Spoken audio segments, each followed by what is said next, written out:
하는데 마중물이 될 것입니다. 더불어민주당 당대표 직무대행으로서 국민의힘에 경고합니다. 그동안 저는 민주당 원내대표이기 때문이기도 해서 최대한 자제해 왔습니다. 협치라는 대의가 중요했기 때문입니다. 하지만 오늘은 한마디 꼭 하겠습니다. 국민의힘은 선을 넘지 마십시오. 장관 후보자 3인에 대한 지명 철회 요구를 용납할 수 없습니다. 장관 후보자 3인에 대한 합당한 철회에 대한 합당한 사유도 논리적 근거도 없습니다. 내란 혐의, 그런 내란 정당 혐의도 모자라서 대선까지 불복하겠다는 것으로 보입니다. 아마 국민의힘이 우리 민주당의 협치 의지와 인내를 많이 오해한 것 같습니다. 두 번 말하지 않겠습니다. 내란 정당 혐의를 받고 있는 국민의힘은 더 자숙하고 반성하기 바랍니다. 지금부터 민주당은 이재명 후의 출항을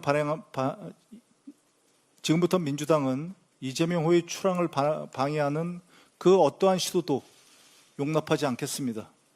단호하게 대응하겠습니다. 국민주권정부, 이재명 정부의 성공을 뒷받침하기 위해서 혼신의 힘을 다하겠습니다. 감사합니다. 다음으로 전현희 최고위원의 발언이 있겠습니다. 한미 상호관세 시한이 일주일 앞으로 다가왔습니다. 미일 협상은 타결이 되었고 미국과 EU의 합의도 지금 목전에 있는 상황입니다. 국익을 최우선에 두고 한미 양국 상호 이익 균형점을 찾는 협상을 이끌어내야 합니다. 민주당은 정부가 최상의 성과를 거둘 수 있도록 최선을 다해서 뒷받침하겠습니다. 혁신을 포기한 국힘의 자중질환이 점입가경입니다. 혁신위를 둘러싼 국힘 내부의 갑론을박의 본질은 윤석열과 헤어지기 싫어요입니다. 아직까지 개헌과 탄핵에 대한 대국민 사죄를 거부하는 정당은 혁신을 입에 올릴 자격조차 없습니다. 내란 강사 입당을 두 팔 벌려서 환영하고 전당대회를 특검 수사 도피처로 전락시키려는 정당은 혁신이 아닌 해산이 답입니다. 국힘이 윤석열 내란 세력과 결별을 계속 거부한다면 지지율 역대 최저치 기록은 끝이 아닌 시작이 될 것임을 경고합니다. 당직자 욕설과 폭행이라는 희대의 갑질을 하고 탈당까지 했던 진짜 갑질 대마왕 송원석 비대위원장, 비난할 자격이 없는 그 입을 다무십시오. 반성하며 장관 후보직을 사퇴한 의원을 의원직까지 사퇴하라며 끝까지 물고 늘어지기 전에 자신의 갑질 만행부터 사과하고 본인 의원직 사퇴부터 하기 바랍니다. 3주째 재판에 노쇼한 윤석열, 여전히 황제 조사를 고집하는 후안무치 김건희, 법을 우습게 보는 윤건희 부부 범죄단에게 법의 철퇴를 내려야 합니다. 온갖 특혜를 요구하며 버티기로 일관하는 윤건희 부부에게는 한치의 관용도 베풀어서는 안 됩니다. 법원이 특검이 청구하는 영장을 계속 기각하는 것에 대해 국민들의 우려가 매우 큽니다. 내란 종식과 헌정질서 회복의 최종 책임은 법원에게 있음을 인식하고 흔들림 없는 엄정한 법 집행에 나서 주십시오.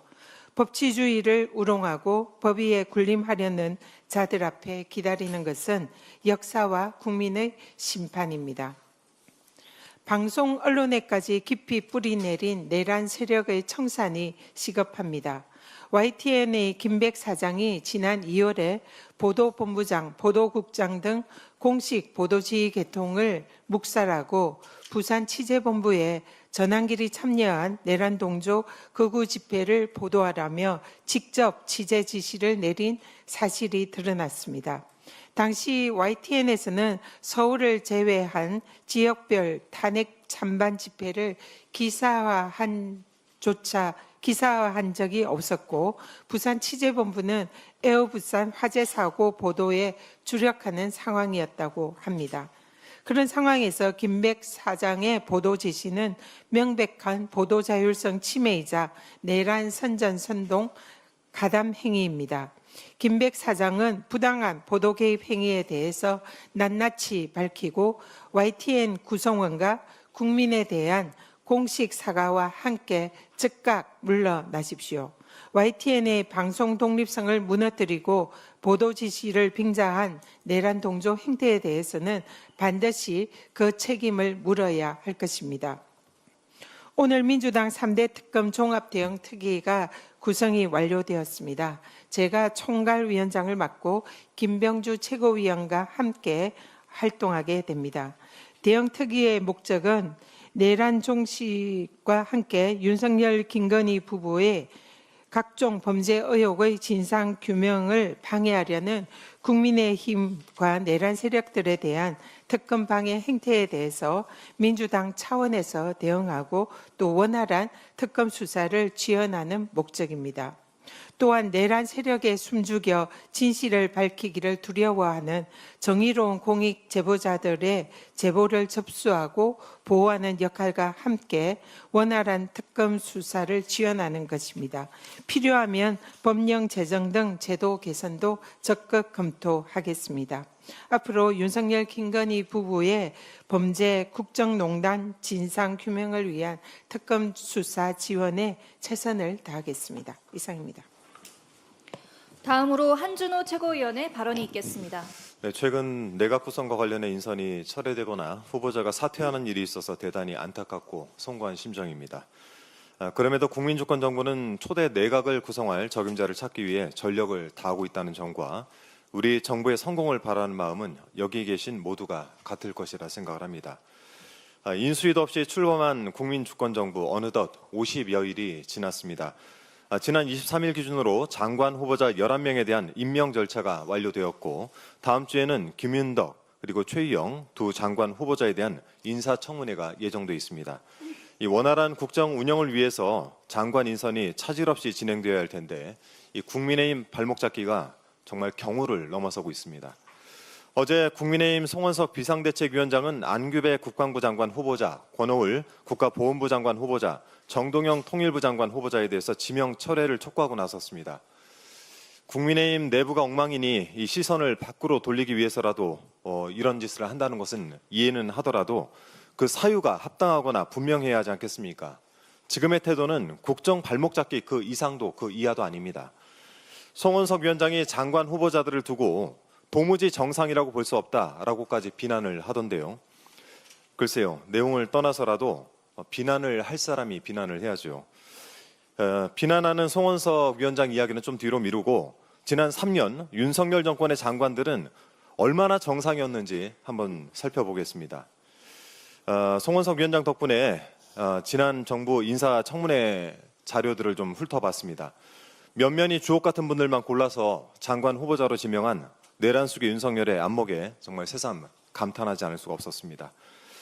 하나씩 살펴보겠습니다. 먼저 윤석열 정권의 인사에서 사적 유용은 아주 기본 소양이었습니다. 원희룡 전 국토부 장관은 제주도지사 시절에 소위 오마카세로 불리는 고급 일식집에서 1,600만 원어치 업무 추진비를 지출해서 논란을 빚었습니다. 참고로 이곳의 1인당 밥값은 점심이 7만 원, 저녁이 16만 원 정도입니다. 이진숙 방송통신위원장도 인사청문회 당시 법인카드 사적 유용에 대한 의혹이 제기됐고 현재 수사를 받고 있습니다. 법인카드로 대전 성심당에서 100여만 원어치의 빵을 사 먹고 서울 강남 자택 근처에서만 87건, 1,700만 원 가까이 결제를 한 것으로 드러났습니다. 특급 호텔 사용, 또 63빌드 고급 시당가에서도 법인카드를 사용했습니다. 먹는 것에 진심인 윤석열 정권답습니다. 재산 증식과 관련한 의혹도 가지가지입니다. 이 대표적으로 김행 여가부 장관 후보자 사례가 있는데요. 회사의 경영권을 인수하는 과정에서 회사 돈을 사용한 배임 의혹, 백지 신탁해야 하는 회사 지분을 신우이에게 매매한 주식 파킹 의혹 등 이러한 의혹이 인사청문회에서 제기됐고 급기야 후보자가 청문회 도중 도망치는 일명 김행랑 사태가 발생했습니다. 한덕수 전 국무총리에 대해서는 4년간 18억 원의 고액 고문료 논란이 있었고 김영현 전 국방부 장관은 법무법인 고문으로 취업을 하면서 그 사실을 신고하지 않아서 과태료 100만 원을 낸 전력이 있었습니다. 그리고 그 법무법인이 내란의 핵심인 김용현 변호를 맡고 있다라는 언론 보도도 있습니다. 자녀에 대한 즉한 사랑 때문에 논란이 불거진 경우도 있었습니다. 한동훈 전 법무부 장관에 대해서는 자녀의 스펙 쌓기 의혹이 불거졌습니다. 자녀가 한 논문 대회에서 금상을 수상을 했는데 이 논문에 대해서 대필 의혹이 제기됐고 또 봉사활동 내역에 미리 서명을 해놓은 2만 시간 봉사활동 의혹으로 구설에 올랐습니다. 이 건 제대로 조사를 해야 되지 않겠습니까? 유상임 과기정 통보장관은 그 자녀가 마리화나 흡입을 하고 미국에서 불법 체류한 사실을 질병이란 핑계로 덮으려고 했고 또 정호영 복지부 장관 후보자는 자신이 근무하는 의대에 두 자녀를 편입시켰다라고 하는 아빠 찬스 의혹이 불거지면서 자진 사퇴했습니다. 도무지 정상이라고 찾아볼 수가 없는 이런 인사들에 대해선 그때는 말 한마디 못하시더니 이런 자들을 데리고 내란을 일으킨 윤석열과 그 내란을 옹호한 정당이 어디서 이제와 정상과 비정상을 운운하고 있습니까? 더욱이 행사장에 자신이 자리가 없다라고 하면서 당직자에게 폭언을 퍼붓고 발로 걷어차서 큰 논란을 일으켰던 갑질의 대명사 송원석 비대위원장, 과연 정상과 비정상 이 단어를 입에 담을 수 있는 자격이 있습니까? 아울러 장관 후보자에서 자진 사퇴한 강선 의원에 대해서 의원직 사퇴 요구와 윤리위 제소를 이야기하시던데요. 앞서 두 분께서도 간단히 언급하셨지만 당직자를 폭행한 송원석 위원장에게 똑같은 요구를 합니다.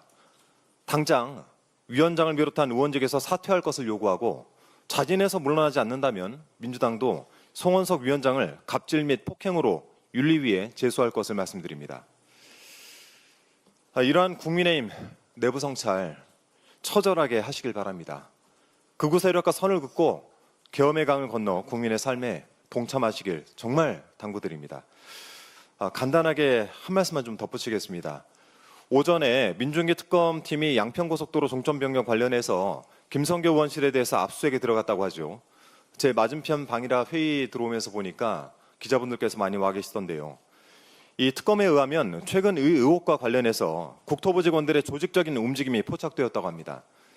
김의국 전 의원 도로정책과를 모아서 말을 맞췄고 국토부 내부에서 특검 대응 내부 자료를 준비해서 국장에게 보고를 하는 등 이 조직적 은폐 행위를 했다는 정황입니다. 특검은 오늘 압수수색에서 김성교 의원실에 이와 관련한 국토부의 비밀스러운 보고가 있었는지 반드시 확인을 해야 되겠습니다. 아울러서 국토부에도 경고를 합니다. 국토위원으로서 이 행위가 사실인지를 확인할 것이고 만일 사실이라면 정말 간단히 넘어가지 않겠습니다. 이상입니다. 다음으로 이현주 최고위원의 발언이 있겠습니다.